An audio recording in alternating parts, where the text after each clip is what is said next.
Selamat pagi teman-teman, di sini saya Azana Rahma. Sebagai moderator kelompok 1, izin memperkenalkan anggota kelompok kami. Pertama ada saya sendiri, Azana Rahma, kemudian ada Yayan Setiawan, ada Sena Ainunah, dan ada Muhammad Akbar. Baiklah, berikutnya saya akan menjelaskan mengenai apa sih tes kemampuan itu. Tes kemampuan adalah tes yang digunakan untuk mengukur tingkat kemampuan atau ability seseorang. Nah, tes ini digunakan untuk mendiferensiasikan seseorang atau membedakan tingkat kemampuan individu dalam populasi. Nah, tes kemampuan menggambarkan potensi yang dimiliki oleh peserta tes. Adapun ciri-ciri tes kemampuan atau ability test secara umum. Ciri-ciri tes kemampuan adalah sebagai berikut. Yang pertama, pengerjaannya dibatasi oleh waktu. Lebih banyak tes kemampuan terdiri dari pilihan ganda. Terkadang, lembar jawaban dan buku soal dipisah. Nah, berikutnya jawaban yang tersedia hanya memiliki satu jawaban benar. Kemudian, tingkat kesukaran biasanya meningkat dari soal awal hingga akhir. Nah, terakhir membutuhkan kecepatan dan akurasi yang dimana ketika kita sedang mengisi tes kemampuan, kita membutuhkan kecepatan berpikir dan akurasi dalam memilih jawaban yang kita inginkan. Selanjutnya, saya akan menjelaskan bagian dari tes kemampuan. Nah, tes kemampuan ini terdiri dari beberapa bagian, diantaranya sebagai berikut. Yang pertama, ada tes kemampuan abstrak mekanikal atau spatial reasoning. Nah, spatial reasoning ini membahas pattern recognition, yang artinya dalam tes ini dilakukan pengenalan pola dalam bidang pembelajaran mesin, yang kegunaannya yaitu mengambil data mentah dan bertindak berdasarkan klasifikasi data tersebut. Selanjutnya ada tes kemampuan information checking, yang dimana dalam tes ini yaitu kita memeriksa error atau perhatian terhadap detail-detail. Berikutnya ada tes kemampuan verbal reasoning, yang dimana di dalam tes ini kita melakukan evaluasi kritis terhadap informasi tertulis yang sudah kita data. Berikutnya ada tes kemampuan numerical reasoning, yang dimana di dalam tes ini kita menginterpretasi logis dari informasi numerik dan statistik. Selanjutnya ada tes kemampuan comprehension, yang di dalam tes ini bisa digunakan untuk pemahaman bahasa yang dimiliki antar individu. Nah, terakhir ada tes kemampuan following logical instruction dan tes kemampuan kecepatan mempelajari hal-hal baru, yang dimana di dalam tes ini digunakan untuk mengasah pola pikir dan mengasah keterampilan individu. Kita masuk ke slide berikutnya, yaitu membahas mengenai tes baku. Di dalam tes baku ada 3 komponen, yaitu pertama bidang pendidikan, kedua bidang pelayanan publik, dan yang ketiga bidang militer. Apa itu tes baku? Nah, kita simpulkan saja ya. Tes baku secara singkat adalah tes yang disusun oleh satu tim ahli, yang dimana tim ahli ini dikhususkan untuk menyelenggarakan secara profesional tes tersebut. Nah, di dalam tes ini diketahui memenuhi syarat sebagai tes yang baik, karena di dalam tes tersebut validitas, rehabilitasnya, baik validitas rasional maupun validitas empirik. Rehabilitas dalam arti uji tersebut memiliki stabilitas yang baik, juga homogenitasnya sesuai. Ada beberapa tes yang bisa digunakan dalam bidang pendidikan dan pelayanan publik, yaitu sebagai berikut. Pertama, ada tes kemampuan individu dan kelompok, yang di dalam tes ini berisikan tes yang menguji coba karakteristik dan ragam antar individu dalam suatu kelompok. Kedua, ada tes intelijensi, yang dimana di dalam tes ini digunakan untuk mengukur kemampuan seseorang atau individu. Nah, terakhir ada tes masuk sekolah tinggi, yang dimana tes ini sudah sering kita temui ketika kita ingin berpindah pendidikan dari SMP ke SMK, dari SMK lulus masuk ke perguruan tinggi. Berikutnya masih ada beberapa tes yang juga dapat kita gunakan dalam bidang pendidikan, pelayanan publik, serta militer, yaitu sebagai berikut. Pertama, ada tes masuk sekolah pasca sarjana, yang dimana programnya adalah ketika seorang mahasiswa sarjana dapat melanjutkan studi untuk memperoleh gelar magister S2 dan doktor atau S3.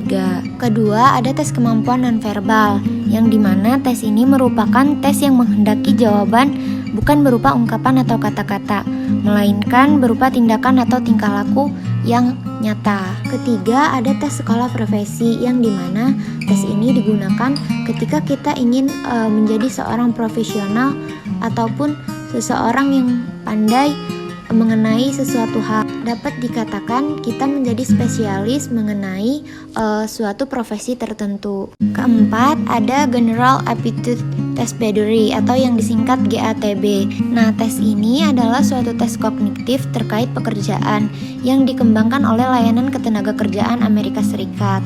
Tes ini digunakan untuk mempelajari hubungan antara kemampuan kognitif, terutama kecerdasan umum dan kinerja individu. Terakhir, ada tes Army Service Vocational Aptitude Battery atau yang disingkat dengan ASVAB. Nah, tes ini pertama kali ditemukan di Amerika Serikat. Tes ini digunakan untuk kejuruan layanan bersenjata yang dimana biasanya berbentuk pilihan ganda yang telah dikelola oleh Komando Pemrosesan Pintu Masuk ketika kita ingin mendaftar di TNI atau untuk menentukan kualifikasi ketika kita ingin mendaftar di angkatan bersenjata, baik itu di Indonesia ataupun di negara-negara lain. Biasanya mereka menggunakan tes ini. Berikutnya kita masuk ke tes psikologi.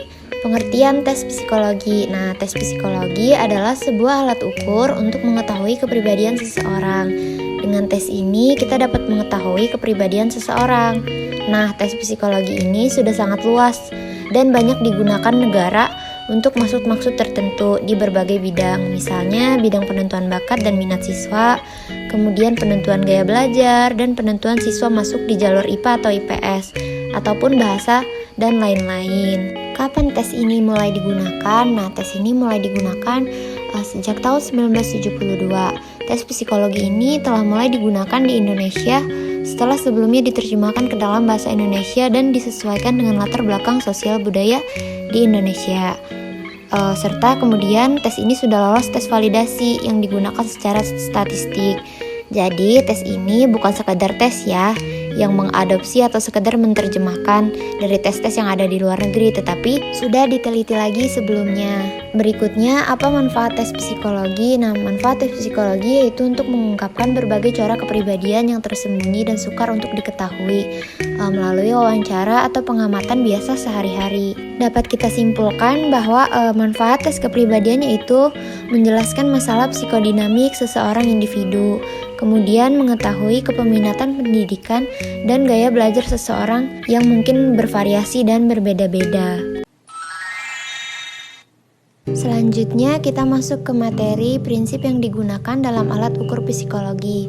Ada apa saja? Prinsip pertama yang digunakan dalam alat ukur psikologi yaitu standarisasi alat ukur psikologi yang berisikan konsistensi dalam penerapan alat ukur tersebut. Nah, yang perlu diberlakukan selama proses asesmen dan tes psikologi ketika dijalankan.